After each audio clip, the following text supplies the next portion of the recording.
Espero que a badalação tenha sido boa, que você, pai, tenha tido um bom momento com o seu filho, com filhos e filhas, né? E, na verdade, né, acaba sendo sempre o dia menos empolgante do que o Dia das Mães, né? Sempre o Dia das Mães ele é mais cheio de emoção, de lágrimas do que o nosso dia. E então é sempre um dia que pai é pai, né? A mãe não, mas não dá para comparar com a mãe, né? Que a mãe faz e tal, nós sempre estaremos em desvantagem. Mas é sempre bom nós também recebermos algum agrado, né? Tem aquela conversa de que sempre é um dia comercial e tal, é verdade, é um dia comercial. Mas, de qualquer forma, é um dia que reforça o valor de Deus, que é o valor da família, tá certo? E é o momento de nós demonstrarmos amor na família um pelos outros. E hoje em dia, francamente, esse amor na família é até uma espécie de resistência na sociedade que nós vivemos. A sociedade que nós vivemos está muito confusa no que diz respeito ao amor.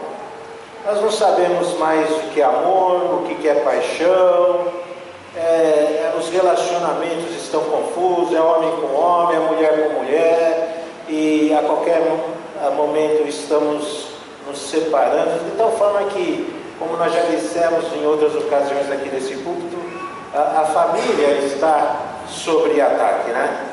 E ela está enfrentando um ataque poderoso e tem se enfraquecido a família na sociedade. Então, para nós cristãos, um momento como esse é um momento de nós reforçarmos valores de relacionamentos, pai, filho, mãe, esposa, cônjuge, irmão, irmã. Nós, como família, temos que reforçar esses valores. A Bíblia diz assim, o Senhor Jesus, na verdade, diz assim, né? Amai-vos uns aos outros. Amai-vos uns aos outros. É uma ordem, não é uma sugestão, é uma ordem.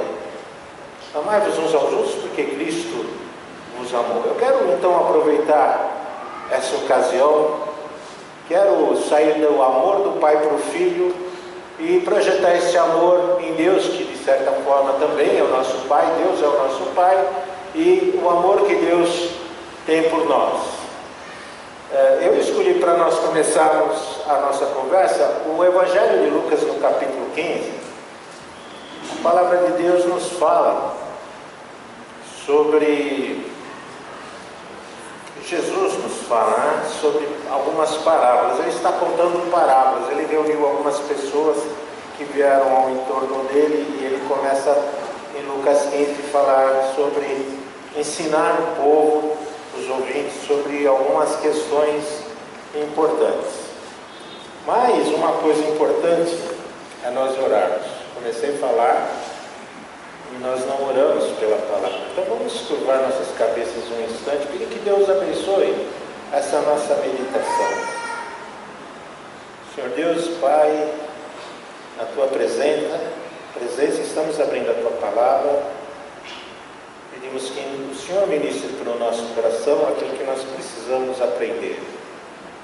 Abençoe cada coração aqui e que nós possamos tirar proveito, Senhor, da palavra que é inspirada, sempre viva, que ela faça diferença na nossa vida. Pedimos a Tua presença, a Tua ajuda do Espírito, nesse momento, em nome de Jesus.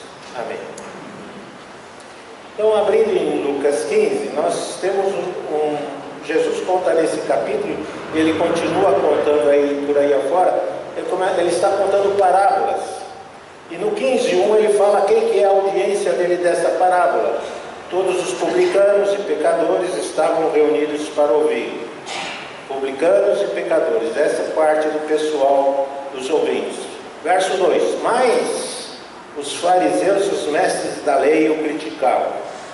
Este homem recebe pecadores e come com eles. Essa é a segunda segunda parte da audiência de Jesus. Então Jesus tem um grupo de ouvintes. Nesse grupo de ouvintes, parte deles são os pecadores, são os publicanos, e que de certa forma precisavam mudar de vida, mas também tinham os fariseus, os doutores da lei, que se consideravam melhores, estavam ali para criticar Jesus, pensando que não precisavam de ajuda, não precisavam da palavra, do ensino de Jesus. E Jesus, como era um mestre muito especial do ensinamento, ele começa a contar as histórias. As parábolas são histórias criadas que têm um propósito por trás delas. E a primeira história está no capítulo 1, verso de 3 até 7, e fala sobre as ovelhas perdidas. Nós conhecemos a história das ovelhas perdidas. O pastor tem 100 ovelhas, 99 estão com ele ali no rebanho, uma se desviou. Ele deixa as 99, vai à procura daquela uma que se desviou. E a chave, o verso-chave dessa parábola, que Jesus quer falar para eles, está no verso 7. Ele diz assim: eu lhes digo que da mesma forma haverá mais alegria no céu por um pecador que se arrepende do que por 99 justos que não precisam arrepender-se.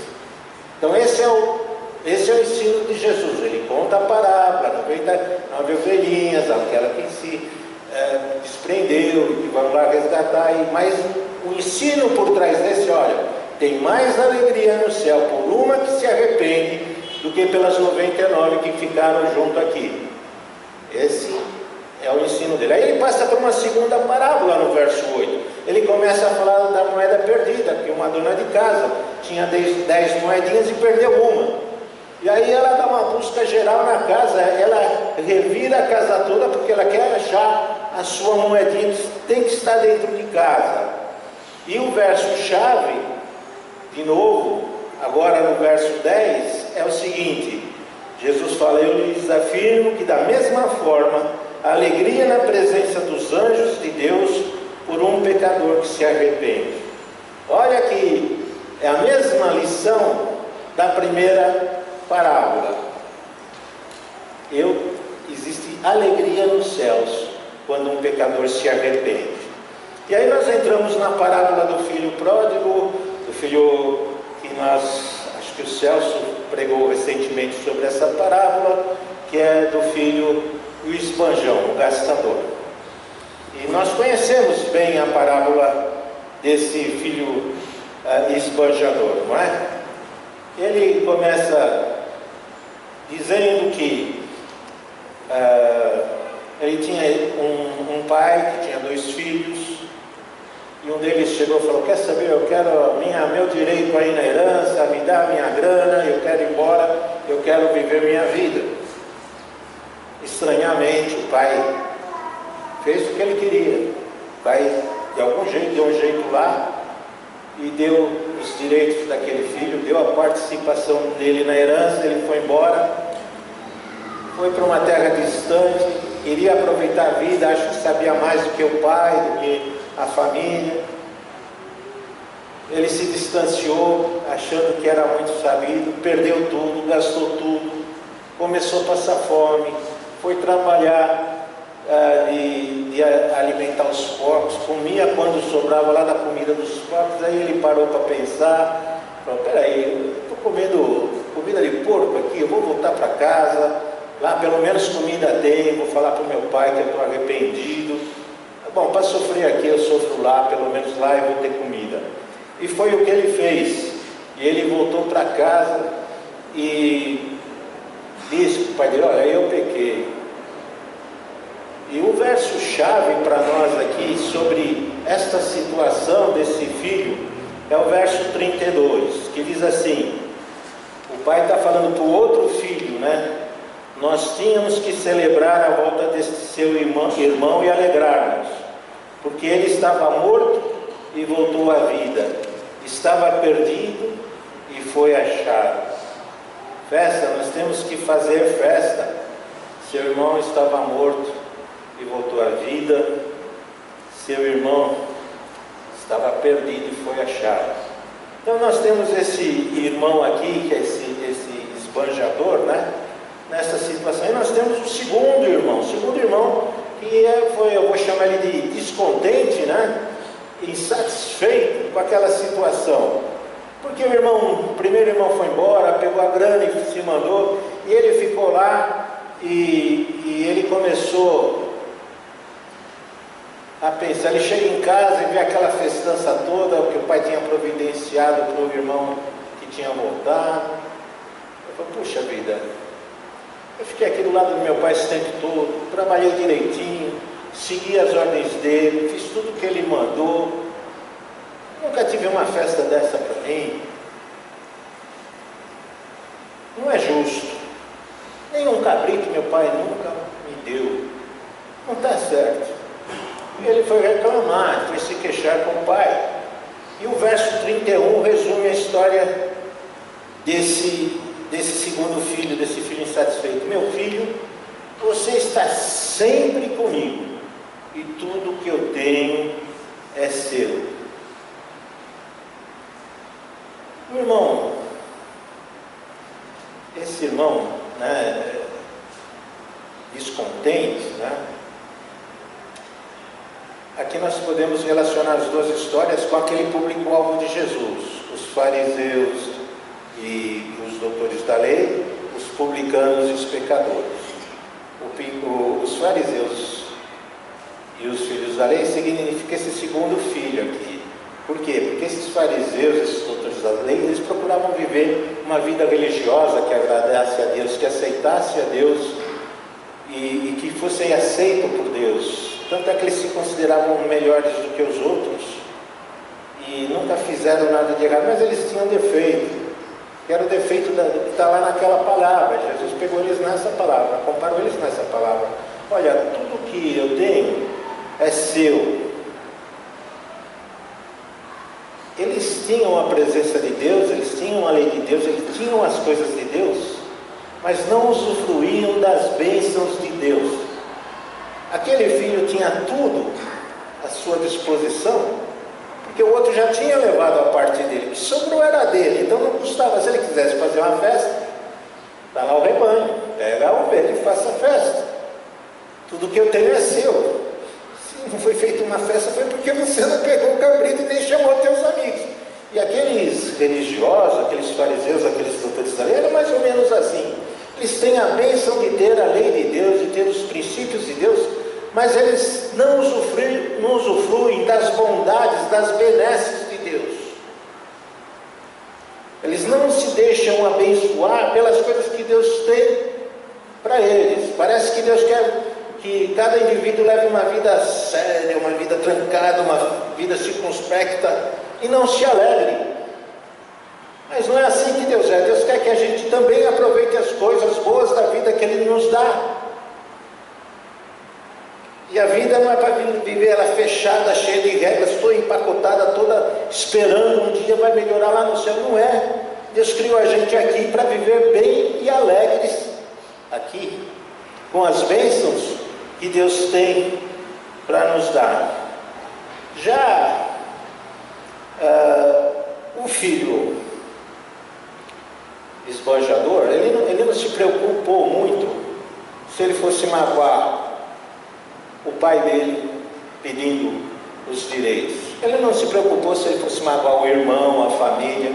Olha, você sabe, eu quero me divertir, eu quero aproveitar a vida, e vocês fiquem por aí. Eu tenho mais coisa para fazer, eu sou um cara esperto, eu vou me dar bem, eu não preciso de vocês. E às vezes é isso que acontece também. Às vezes os jovens são insolentes, desprezam os idosos, falam coisas que magoam, acham que estão no ápice da sua sabedoria, mas não é assim. Um dia esses jovens vão ficar velhos, vão ver pessoas magoá-los, como esse daqui está magoando o pai dele e o irmão dele. Saiu da família, foi embora, vou gastar minha grana, vou me divertir. E o interessante é que aquele pai Parece que ele não consegue agradar nenhum dos filhos, né? Ele não agrada esse porque quer ir embora e quer aproveitar a vida, não agrada o outro porque o outro leva a vida de uma maneira severa e austera, e também não agrada. Não sei se você já percebeu isso. Tem uma idade na vida que a gente não consegue agradar os filhos, né? Parece que não vai dar certo, né?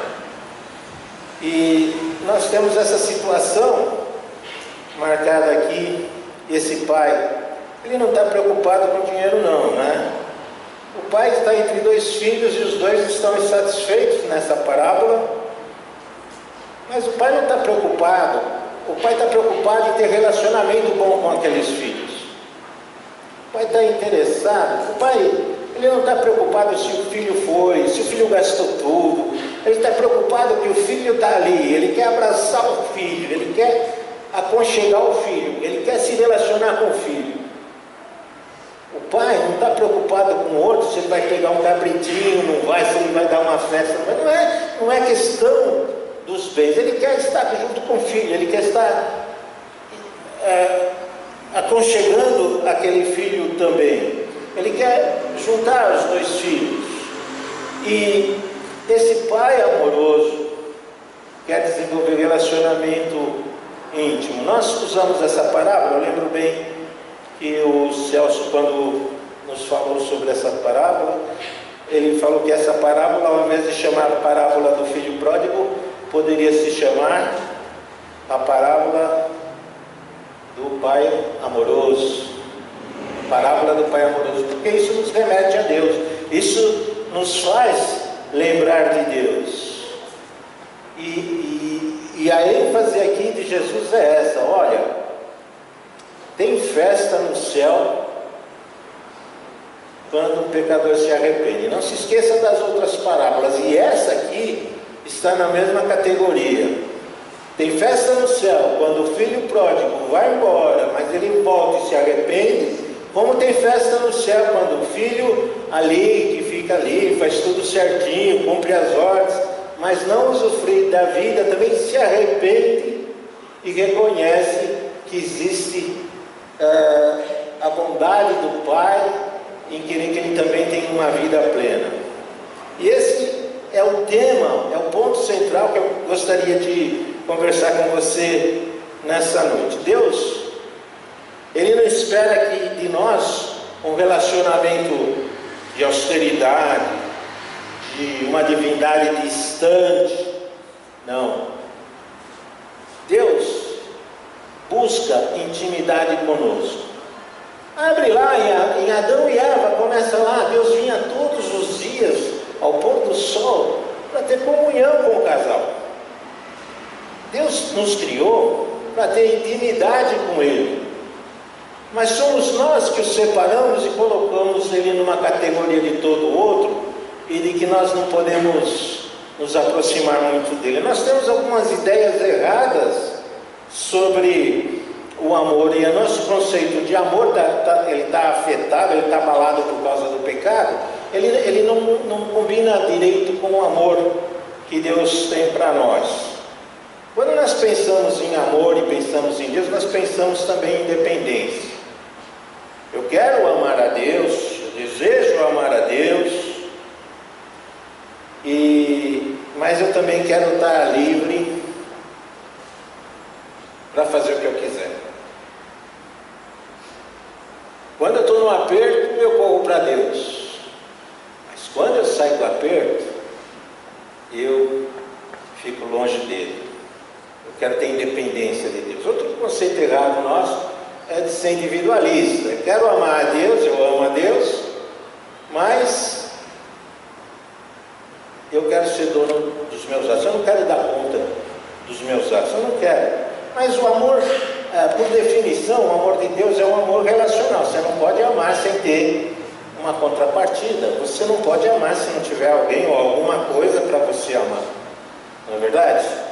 E você não pode amar se você não tiver intimidade com alguém. Você não pode amar a Deus se você não tiver intimidade com Deus. Só que tem algumas limitações. Por exemplo, Deus é santo. Deus é santo. Então, para eu ter intimidade com Deus, precisa acontecer alguma coisa, porque eu sou pecador. E quando eu olho para Deus, só vou sobreviver na presença de Deus quando Deus me olha pelo véu de Cristo. Cristo está entre eu e Deus.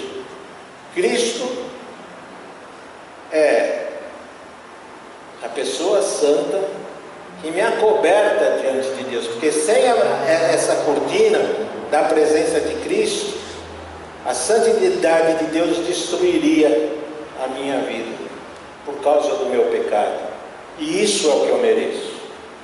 Mas Cristo está aqui. Quando Cristo me olha, quando Deus me olha, Ele me olha através do véu de Cristo, e então eu posso suportar, eu posso sobreviver. Mais que isso, Deus nos dá do seu Espírito. Ele coloca o seu Espírito na nossa vida para que nos santifique, para nós começarmos a melhorar de vida, para nós começarmos a tirar o pecado da nossa vida. Não dá para conviver com Deus santo sem santidade. Nós precisamos da ajuda de Cristo. E além disso, Deus também disciplina quem ama. Se você pensa que ama a Deus e vai fazer o que quiser e Deus vai ficar quieto, você está enganado. Não é assim que Deus lida conosco. Deus disciplina quem ama. E se Deus disciplina é porque Ele ama. E disciplina nem sempre é bom. Nem sempre nós gostamos da disciplina. A disciplina também é educativa. Mas a disciplina é para o nosso bem. Se Deus deixasse a gente por conta própria, aí a coisa ficava ruim. Então nós não podemos pensar que nós podemos amar a Deus e ser independentes, amar a Deus e ser individualista. Não dá para amar e ser essas coisas. Tem gente que ama a Deus condicional. Olha, eu só vou amar a Deus, eu só vou prestigiar a Deus se Ele fizer o que eu quero, senão Ele não me serve. Isso também não é amor, né? Isso não é amor. Existe gente que pensa em amar a Deus, que Deus dá, o amor a Deus é imunidade para todas as coisas ruins que acontecem. Tem gente que fala assim: não, eu vou amar a Deus, pronto, nenhum mal vai acontecer para mim, eu estou imune às coisas, a todo o mal que existe nesse mundo. Olha, Deus não é um talimã, não. Deus não é um amuleto. Deus não nos impede de sofrer. Ele está conosco no nosso sofrimento. Ele sofre junto conosco, mas Ele não nos impede de sofrer. Então, se eu pensar que Deus me dá imunidade de coisa ruim, não é assim. Muitas coisas Ele não deixa o diabo pôr a mão na gente. Ele não deixa o diabo pôr a mão na gente, seus filhos. Já é uma grande coisa, mas Ele não impede que nós soframos. Quando você abre a Bíblia, você vai ver uma lista de sofrimento. O problema nosso é que quando nós entramos no sofrimento, como nós reagimos? Cadê Deus? Não, Deus não me ama. Deus não me ama. Não, Deus me abandonou. Não é possível. E a gente entra em crise. E interessante, né? Que o sofrimento, e a gente vê quanto Cristo sofreu, quanto os apóstolos sofreram, e uma lista infinita lá na Bíblia, né? E às vezes a gente não pensa que às vezes o sofrimento é para o bem. Eu estava pensando num outro texto que eu ia falar com vocês, eu tinha esquecido que hoje era o Dia dos Pais, e eu ia falar com vocês no trecho da primeira carta escrita por o apóstolo Pedro. E aliás, nós estudamos a carta recentemente na escola bíblica. E a carta, ele abre a primeira carta, endereçando a carta para os crentes da dispersão, para os crentes que estavam sendo perseguidos, estavam sendo banidos da terra deles. Vocês têm visto aí na televisão esse pessoal que está fugindo do mundo árabe, aqueles milhares e milhares de pessoas que vem naquele bando, né? E chega na fronteira ali da Europa e tentando abrir tudo que eles têm na vida é uma mochila nas costas. Quem tem? Nem comida para aquele dia eles têm. Se ninguém der comida para eles, não vai ter comida. E essa primeira carta de Pedro fala disso, dos crentes, da dispersão, dos crentes que estavam sendo perseguidos, da igreja perseguida, da igreja sofredora. E ele está dizendo: não se desanimem por causa disso, porque através disso Deus está fazendo uma grande obra. Através daquela perseguição, Deus espalhou o evangelho por todo o mundo romano. Era ruim estar sendo perseguido? Era ruim, mas fazia parte do amor de Deus pela humanidade, fazia parte para que eu e você ouvíssemos o evangelho também. Então, às vezes, irmãos, nós sofremos, não quer dizer que Deus não nos ama. Às vezes nós sofremos, não quer dizer que Ele não esteja presente. Ele está ali chorando conosco, sofrendo conosco. E às vezes nós temos essa ideia: não, o meu amor tem que me dar imunidade, nada vai acontecer. Acontece, sim, acontecem coisas, acontece desafio. Nosso desafio é encontrar Deus no nosso sofrimento. O nosso desafio é encontrar Deus no sofrimento do nosso irmão que está sofrendo, e nos compadecermos com ele, e chorarmos com ele, e orarmos com ele, encontrarmos Deus, porque Deus está ali, a despeito do sofrimento. E agora, esse amor de Deus, ele vai um pouco além dessa parábola. Jesus tinha ali os publicanos e os pecadores, Jesus tinha ali os críticos dele, os fariseus e os doutores da lei.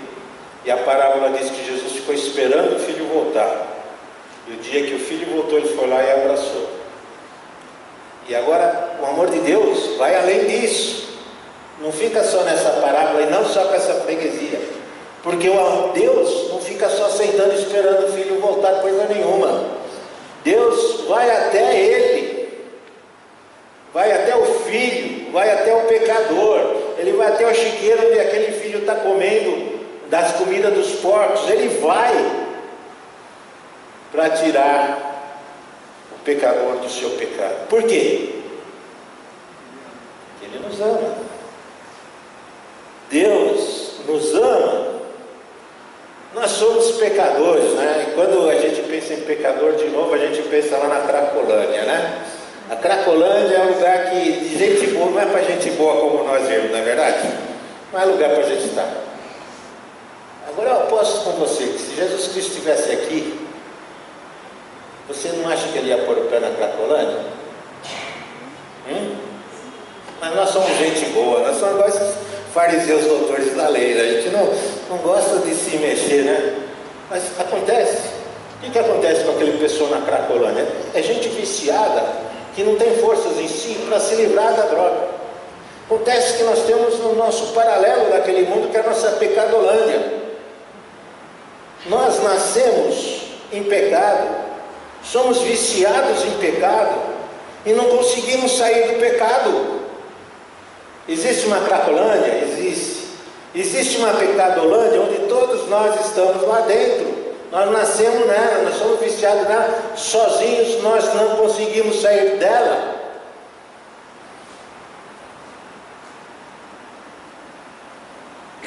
Mas Deus vai lá na nossa pecadolândia.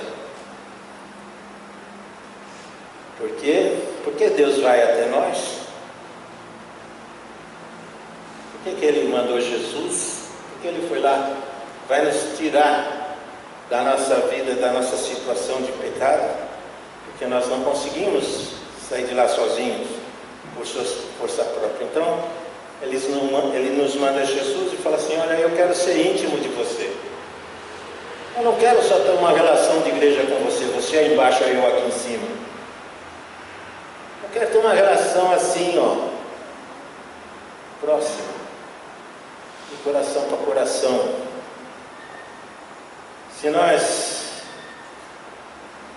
não conseguimos ver esse livramento, nós precisamos parar na nossa vida. Porque o amor de Deus ele não é só aqui. Ele tem que sair e ter aqui também. Ele não é só intelectual, ele também é emocional. O nosso coração precisa arder pelo sacrifício de Cristo.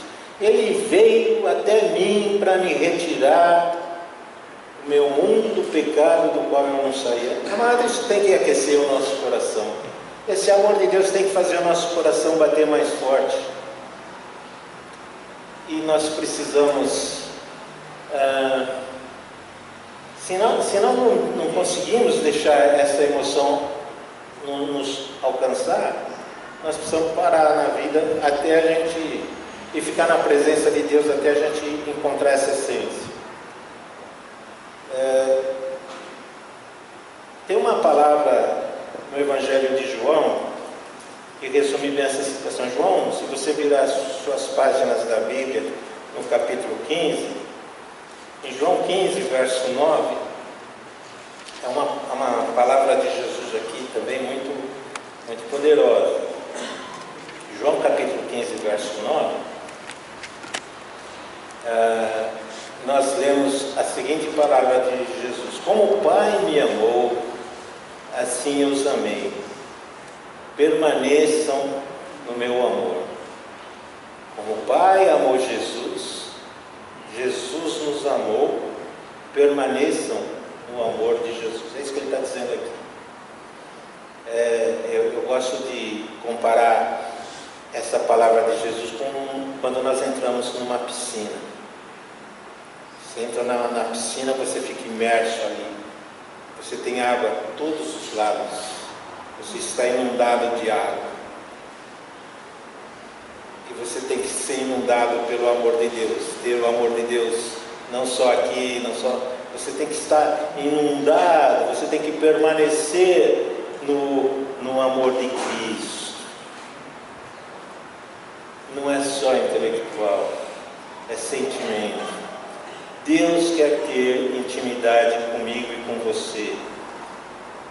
Sabe o que ele deseja dizer para nós? O que ele disse de Jesus: este é o meu filho amado, em quem eu me comprazo. Esse é meu filho amado, de quem eu me agrado. Você tem que dizer isso para o seu filho. Esse é meu filho amado. Deus fala isso para nós. Esse é meu filho amado. Ele nos ama, ele quer se agradar. E ele não pode fazer isso se não houver intimidade, né?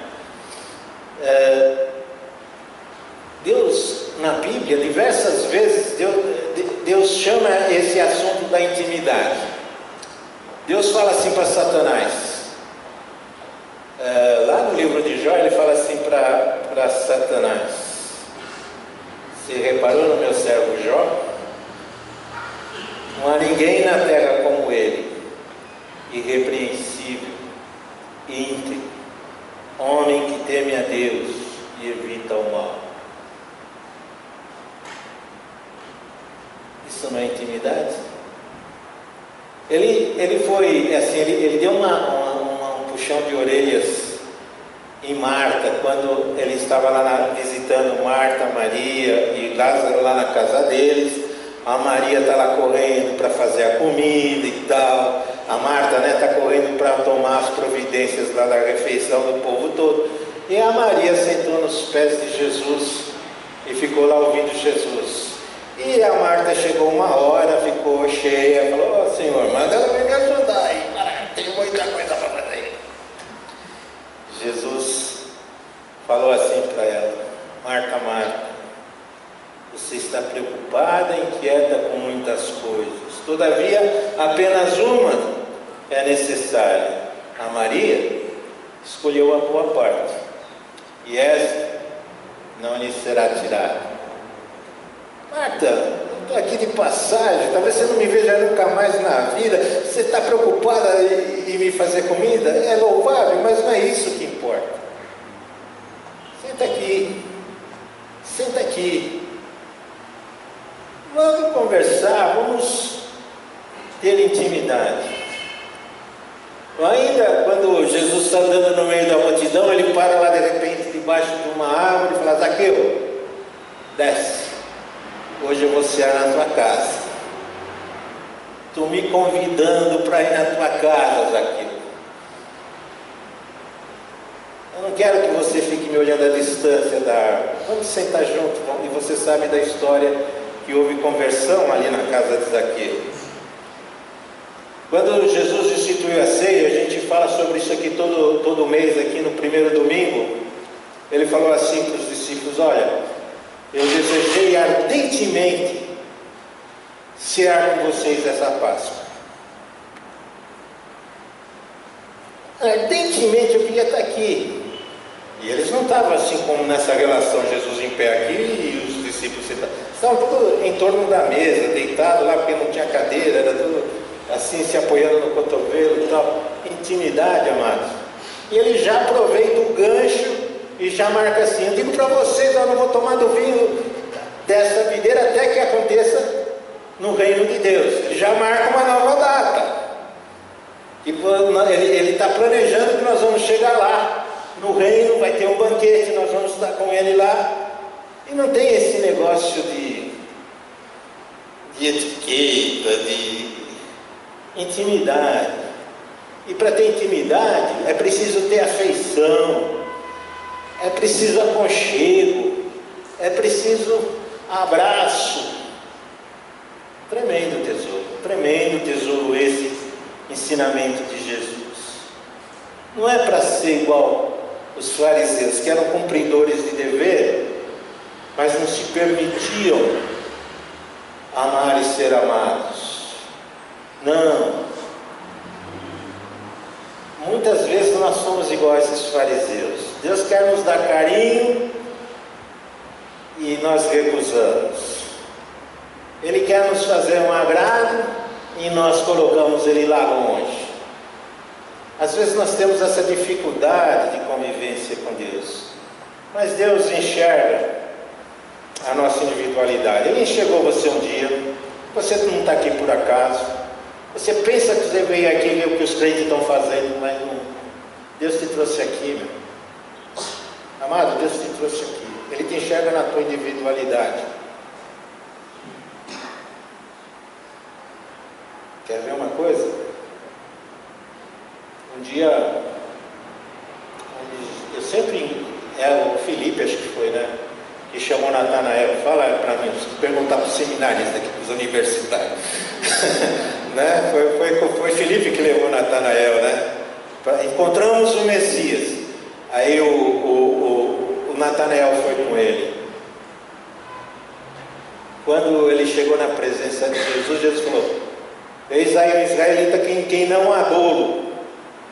Aonde que você me conhece? Eu te vi, você estava sentado debaixo lá da figueira, orando. Deus nos vê, amado. Deus sabe onde você está. Deus vai na tua pecadolândia. Deus conhece onde você está. E Ele vai te tirar de lá. Ele vai por alguém assim, vai falar: vai lá e apresenta a Cristo. Esse meu filho aqui está precisando de resgate. Você vai lá e fale de Jesus para ele, porque ele precisa sair da pecadolândia. Deixe-se amar por Deus. Deus não quer distância de nós. Ele quer intimidade. Ele quer falar de você assim: este é meu filho amado, em quem eu me comprazo. É isso que Deus quer falar de você, amado. Esse é meu filho amado, em quem eu me comprazo. Faça esse favor a você. Deixe-se amar por Deus. O mundo anda tão duro. Não endureça o seu coração também. Não permita que o seu coração fique como uma pedra. Deixa ele macio, deixa ele pulsante, deixa ele vibrante pelo amor do Senhor. Daqui a pouco as crianças vão entrar aqui. Você já viu, tem uns móveis ali e tal. E nós estamos prevendo o quê? Nós estamos prevendo que vai ter uma festa, né? Eles vão fazer algum teatrinho, alguma coisa aqui. Por quê? Porque eles querem falar para os pais assim: olha, nós amamos vocês. Não fica durão aí, né? amolece o coração, né? Deixa a coisa fluir, tá certo? Aprecie o momento, né? Agora, as crianças vêm aqui, vão vir aqui com a intenção de nos transmitir uma mensagem de amor. Que tal nós, como filhos de Deus, irmos até a presença dele, falar: você é o cara, eu te amo, eu me alegro em ti, você me salvou, você mandou Cristo e me tirou da minha vida de pecado. Abre seu coração, amado, deixa Cristo te acalentar, deixa o Senhor te abraçar. Não se isole, não fique longe. Recline o seu ombro, sua cabeça no ombro de Deus. Eu vou terminar essa palavra agora com uma palavra muito poderosa. Vou pedir para você abrir em Romanos 8.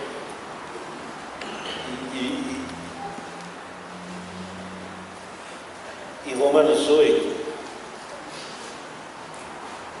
e eu vou ler com você o verso 38 e 39. Romanos 8, 38 e 39.